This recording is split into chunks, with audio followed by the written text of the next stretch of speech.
Hey guys, all right, so this is Spain, this is the Spanish Netherlands. They are going to want to break away from Spain, okay? And they are going to be supported by England. And so Spain is going to be angry with England and they are going to try to punish them, okay? So Spanish Netherlands rather, they try to become independent under Philip II. We talked about this before and it takes like 100 years, but eventually they'll get there. So Spain is going to battle the rebels in the Netherlands. Notice how it's the Netherlands and Belgium, right? Uh, and it's going to last. And this is the second half of Philip's reign, and the fighting is over all of this land, Belgium, the Netherlands, different places inside of France as well, like Luxembourg. Um, and Spain doesn't want to get rid of these places. Doesn't want to give them up because these are the wealthiest parts of the Spanish territory in Europe. Yeah, they're getting lots of money from the New World, but they don't want to give up these parts. Remember, these places are so wealthy that they can afford to do the Northern Renaissance, and so he doesn't want to give them up.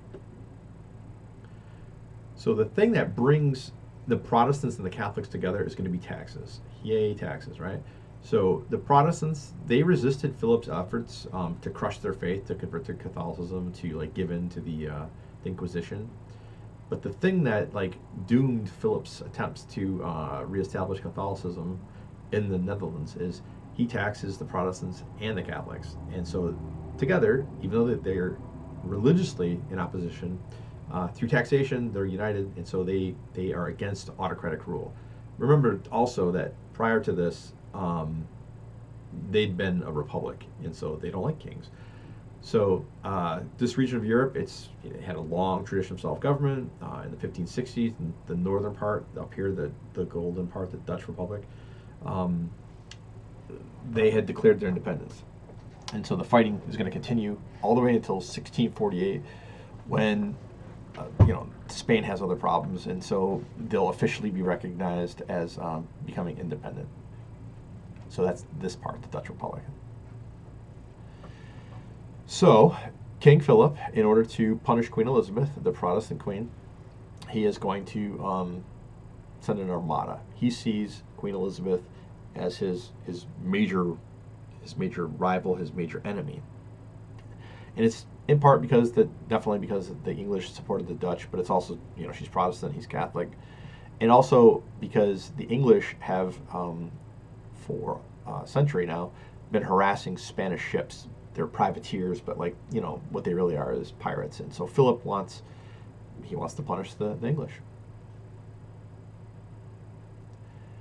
So what Philip does rather, is he finances the building of 130 ships, the assembly of 20,000 men, and 2,400 pieces of artillery. So these are cannons, and they are going to leave Spain and they are going to go and land in England and bring England to heel, as they would say.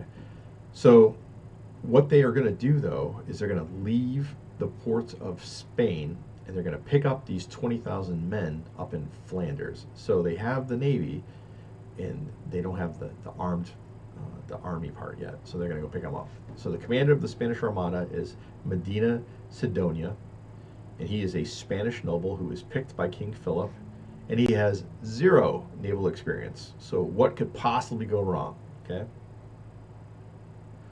So the Spanish and the English fleets, they're going to engage here in the English Channel, because when you leave Spain, you've got to get over to this part right here, Flanders, and so the British aren't just going to let that happen, right? The thing about the English is they have smaller, faster, more maneuverable ships than the gigantic Spanish galleons. And so when the Spanish and the English engage one another in the English Channel, the English don't lose any ships at all, and the Spanish Armada is damaged. It's not sunken, but it's damaged. And so one of the Spanish ships is actually boarded by what the Spanish would call the English pirate, but the English would call, like, one of their heroes, Sir Francis Drake. And so Drake is going to board it. He's going to throw the crew off, and they captured as one of the Spanish galleons.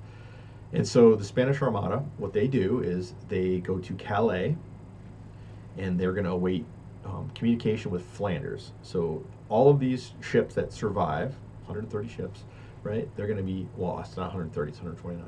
They're going to be crammed together in Calais. What could go wrong?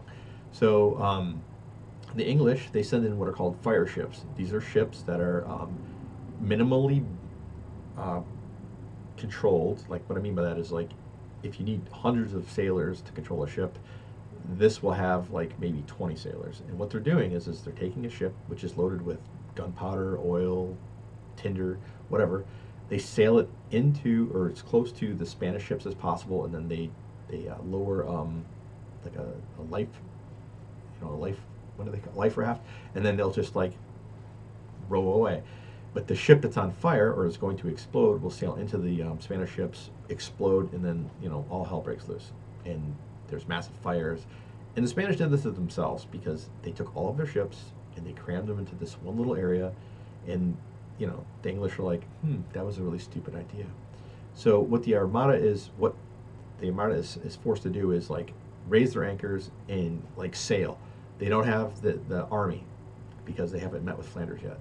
So what's remaining, because many of the Spanish ships have been damaged or destroyed, is they sail around England, they sail around Scotland, and the problem now is they run into a violent storm because the North Sea is known for this, and a whole bunch of the Spanish Armada is going to break apart on the coast of Ireland and Scotland. And so this is a huge expense, and they've lost about a third of their ships, okay? And so they limp back to Spain. The army is still over here.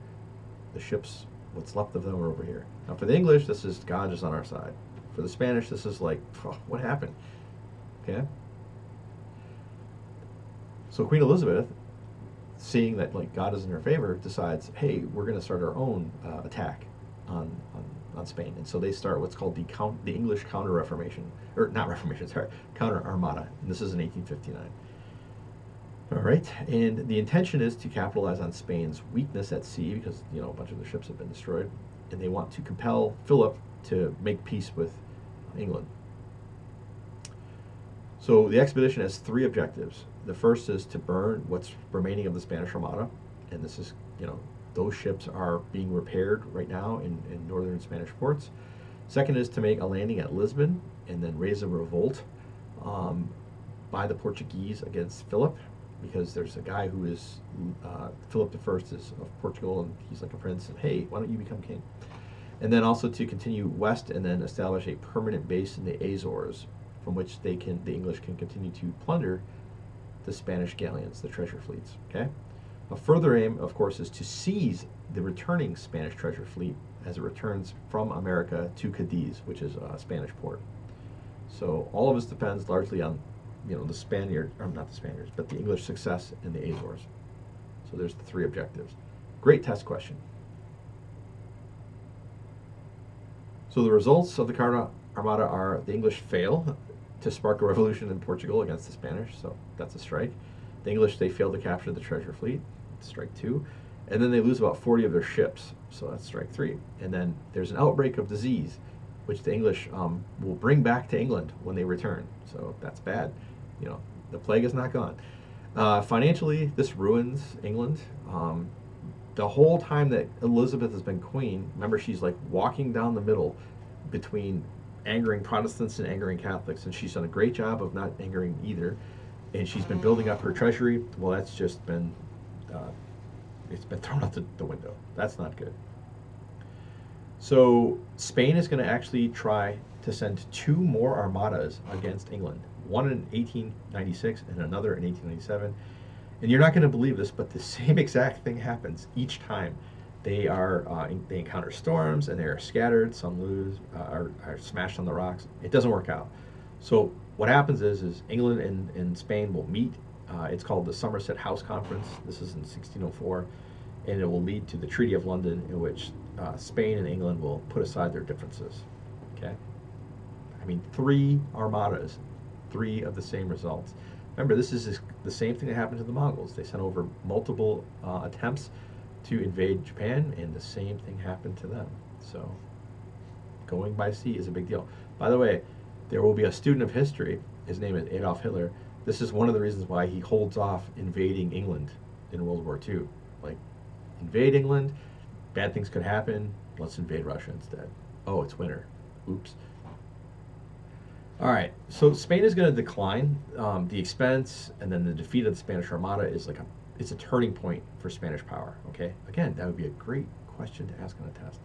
So Philip II, his successors, they're not able to rule with the same ability that Philip has or the same length of time, and the wealth that was being brought to Spain from the American colonies, it begins to lead to a decline in Spanish farming and also in Spanish commerce.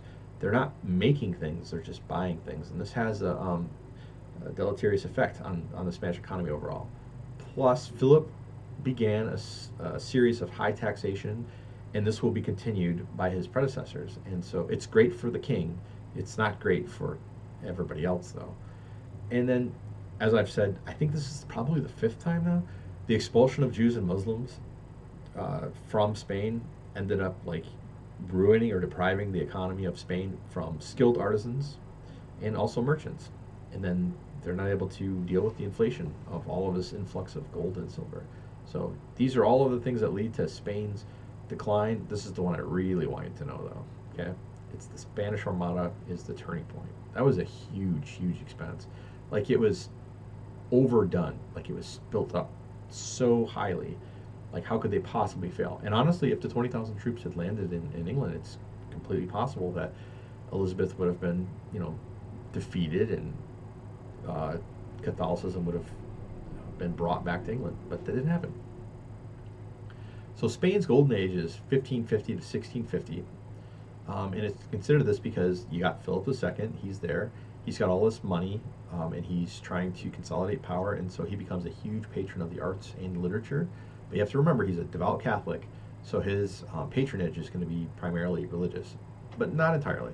So, like, if you're going to paint something, it's probably going to have to be religious based. If you're going to write something, it's probably going to have to be religious based, or at least not heretical, for sure. So there's several famous Spanish writers and painters that you need to know about, and these men and women, they come to prominence during this period, so the Spanish Golden Age. The writers are Miguel Cervantes. His most famous work is Don Quixote, and he actually fought at the Battle of Lepanto.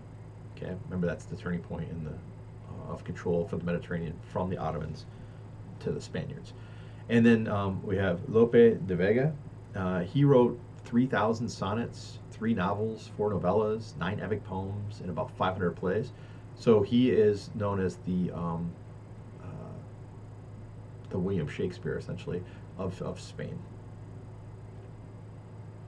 And then we have, for painters, we have El Greco, and he's called that because he's Greek.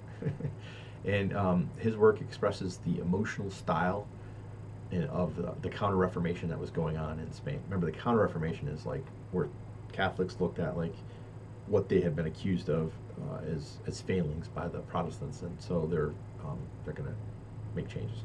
So this is examples of his works. That's a self-portrait. And then, oops, this doesn't look right. There we go. And so you've got snakes. This is based on like Greek stuff. You've got the snake also represents like Satan as well. But it's nudity, but it's not gratuitous. And then this is Christ. I love it because Christ has like a whip. he's going through and he's cleansing the temple. Okay. So this is around 1570. It's an oil painting, but it's interesting. There's all kinds of crazy things going on here. But here's Jesus in the way you probably never experienced him. He's got a whip out. All right, that's it. So complete the student work for Spain. I think it's 5 questions. Turn it in. It's due today. You'll have lots of time to work on it. Okay, that's it. When we come back on Monday, we'll talk about France. Thanks, guys.